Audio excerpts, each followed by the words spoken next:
Welcome to D6. This is professor Vinod Kumar.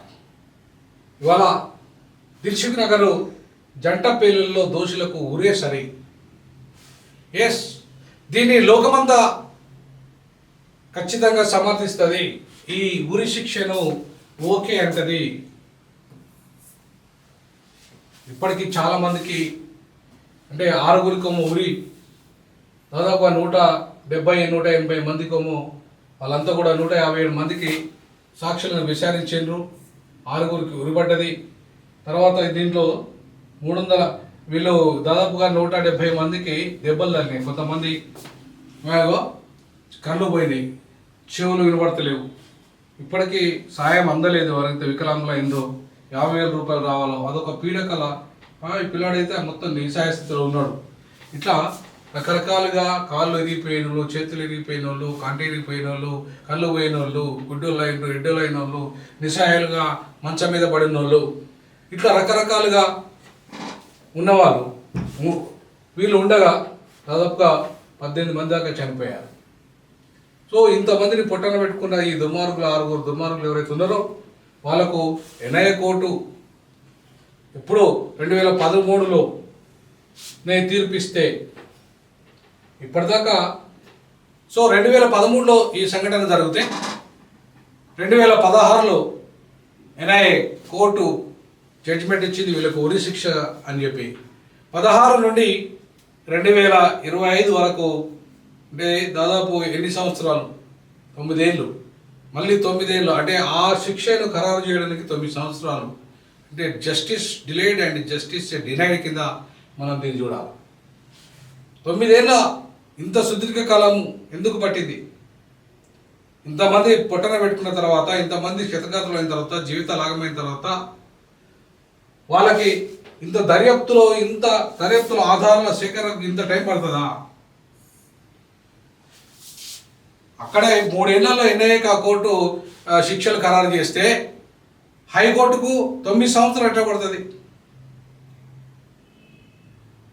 మరి ఇది ఒక రకంగా హైకోర్టు నిర్లక్ష్యం అనాలా, న్యాయ వ్యవస్థ నిర్లక్ష్యం అనాలా, ఏమనాలి? ప్రజలు నిర్ణయించాలి. మీరు కామెంట్ రూపంలో తెలియజేయండి. ఎందుకంటే ఇవాళ జీతాలు న్యాయమూర్తులకు ఇస్తున్నది ఎవరు? పోలీసులకు ఇస్తున్నది ఎవరు? మొత్తం కోర్టులకు, న్యాయ వ్యవస్థకు జీతాలు ఇస్తున్నది ప్రజల యొక్క ట్యాక్స్ల వల్ల. మరి ప్రజల కొరకు ఎన్నుకోబడ్డ ప్రజాప్రభుత్వాలలో జ్యుడిషియరీ కూడా part, they are also accountable to the people. ఇంత డిలే కావడం వల్ల justice delayed and justice denied కిందే ఇవాళ మనం దీన్ని చూడాలి. ఇప్పటికీ వీళ్ళకైతే సాయం అందలేదు. క్షతగాత్రులకు 50,000 రూపాయలు ఏదైతే ఉందో అది ఇంతవరకు అందలేదంటే చూడండి మన యొక్క పాలక సమాజం ఏ రకంగా ఉందో. పాలక సమాజం ఏ రకంగా వాళ్ళని ఆదుకోకుండా ఉంటే, న్యాయ వ్యవస్థ ఎంత ఆలస్యంగా వాళ్ళకి న్యాయం ఇస్తే, మరి ఎవరైతే ఈ ఉరిశిక్ష పడ్డ వాళ్ళు మొత్తానికి 2013, 2023 అంటే 12 ఏళ్ళు వాళ్ళు హాయిగా ఇవాళ ప్రభుత్వ సొమ్మును తిన్నారు. ప్రభుత్వం ఏదైతే వాళ్ళని మేపింది అంటే ఎన్ని నేరాలు చేసినా, ఇంతమందిని చంపినా కూడా ప్రభుత్వం ఇవాళ వాళ్ళను హాయిగా మేపింది ఇవాళ జైళ్ళలో. మనది ఒక రకంగా ప్రజల సొమ్మును దుర్వినియోగం చేసినట్టే, న్యాయం సరైన సమయంలో అందరంటే వీళ్ళకు.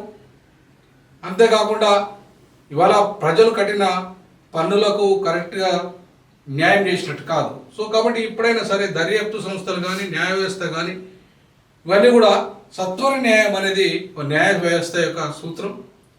సత్వర న్యాయము, సమన్యాయం, సామాజిక న్యాయం, ఇది భారత రాజ్యాంగంలో మనకు డిఫైన్ చేసిన న్యాయాలు. మరి వీటన్నిటికీ ఈ కేసులో న్యాయం జరిగిందని ఉరిశిక్షతోనే అనుకోలేం. ఎందుకంటే దోషులకి ఇంత లేటుగా ఉరిశిక్ష పడడం అనేది ఇది అన్యాయం. సరే, ఓకే, ముస్లింలు వీళ్ళంతా కూడా 6 వీళ్ళకు ఈ శిక్షలు వేయడం సరి అయింది. మరి కారంచేడు చుండూరులో దళితులను ఊచలు కోతకు వచ్చిన సంఘటనలో వాళ్ళకెందుకు అగ్రవర్ణాలకు ఉరిశిక్ష పడలేదు? మైనార్టీల విషయంలో మనం అందరము సపోర్ట్ చేద్దాం. ఈ మైనార్టీ విషయంలో తప్పు జరిగితే తప్పు అందాం, రైట్ జరిగితే రైట్ అందాం. What about dalits? అనేక మొత్తం భారతదేశంలో ఉన్న అనేక దళిత సంఘటనలు, including Praveen Pagadala very latest case, 17 రోజులుగా ఇంతవరకు పోస్ట్ మార్టం రిపోర్టు లక్షలాది మంది ప్రపంచవ్యాప్తంగా స్పందించినా కూడా న్యాయం జరగలే. రోహిత్ వేముల యూనివర్సిటీ ఆఫ్ హైదరాబాద్లో అన్ని 15-20 ఏళ్ళు కొట్లాడినా కూడా దగ్గర న్యాయం జరగలేదు. రోహిత్ వేముల కేసులో కూడా అంటే దళితులకు ఒక న్యాయము, అగ్రవర్ణాలకు ఒక న్యాయమా, మైనార్టీలకు ఒక న్యాయము, మెజార్టీకి ఒక న్యాయమా, మెజార్టీ దోషులకు ఒక న్యాయము, మైనార్టీ దోషులకు ఒక న్యాయమా, లేదంటే బాధితులైన మైనార్టీలకు ఒక న్యాయము, బాధితులైన మెజార్టీ కులాలకు ఒక న్యాయమా, అగ్రవర్ణాలకు ఒక న్యాయం, అణగారిన వర్గాలకు ఒక న్యాయమా? మరి దీన్ని కూడా పరిశీలించాల్సిన అవసరం ఉంది. న్యాయ వ్యవస్థ అందరికీ సమాన న్యాయాన్ని అందిస్తామన్నప్పుడు, ఐపీసీ అందరికీ సమానంగా వర్తించినప్పుడు కొందరికి మాత్రమే ఉరి శిక్షలు, మరి మిగతా వాళ్ళకి ఎందుకు పడట్లేదు? ఒక కారం చేడు, ఒక చుండూరు, ఒక రోహిత్ వేముల కేసులలో ఎందుకు వీళ్ళకు సరి అయిన శిక్షలు వేయట్లేదు? అట్లా దేశంలో చాలా లక్షలాది కేసులు ఆ రకంగా దళితులకు, మైనార్టీలకు, మహిళలకి న్యాయం జరగలేని పరిస్థితి ఈ దేశంలో ఉంది. కాబట్టి ఇవాళ న్యాయ వ్యవస్థ బయాస్డ్గా ఉంటుంది అనడానికి ఇట్లాంటి సంఘటనలు, అంటే ఈ కేసు కాదు, ఈ కేసులో ఖచ్చితంగా న్యాయ వ్యవస్థ ప్రమాణంగానే తీర్పిచ్చింది, దాన్ని మనం అంతా సమర్థిద్దాం.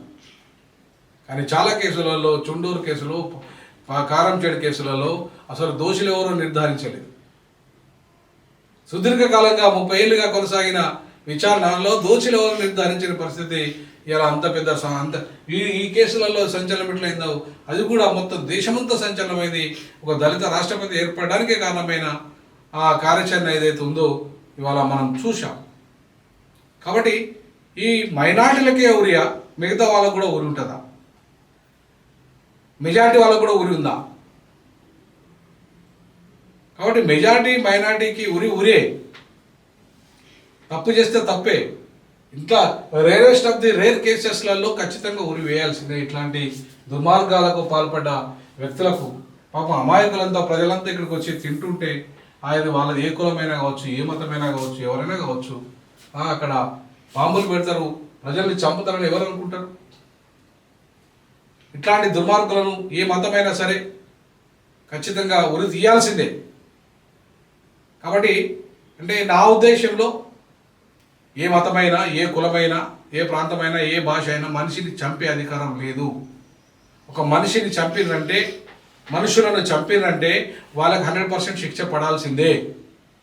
కానీ ఓన్లీ మైనార్టీల విషయంలో జరుగుతున్నది, మెజార్టీ విషయంలో జరగట్లేదు అనేది ఒక ఆరోపణ, న్యాయ వ్యవస్థ మీద వస్తున్న ఆరోపణ.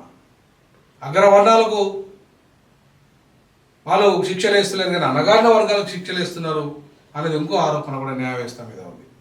సో కాబట్టి న్యాయ వ్యవస్థ ఇప్పటికైనా కూడా ఒక జవాబుదారితనంతో అందరికీ సమన్యాయం అందించే విధంగా, సమానమైన శిక్షలు వేసే విధంగా,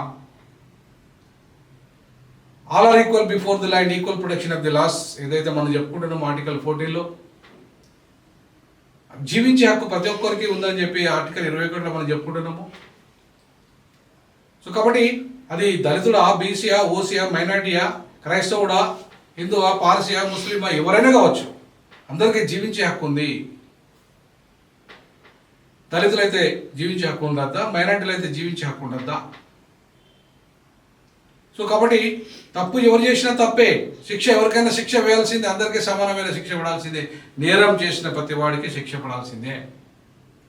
సో ఆ రకంగా న్యాయ వ్యవస్థ ఈ హైకోర్టులో మళ్ళీ సుప్రీంకోర్టు దాకా పోయి సుప్రీంకోర్టులో మళ్ళీ 10 ఏళ్ళు అక్కడ విచారణ చేస్తే పుణ్యకాలం కాస్త మొత్తం అయిపోతుంది. ఇప్పటికే 12 ఏళ్ళు అయిపోయింది, మరొక 10 ఏళ్ళు అంటే 22 ఏళ్ళు ఇలానే జైలునే గడిచిపోతాయి. నువ్వు ఎప్పుడే ఉరేతావు, ఎప్పుడు వాడికి శిక్ష పడుతుంది.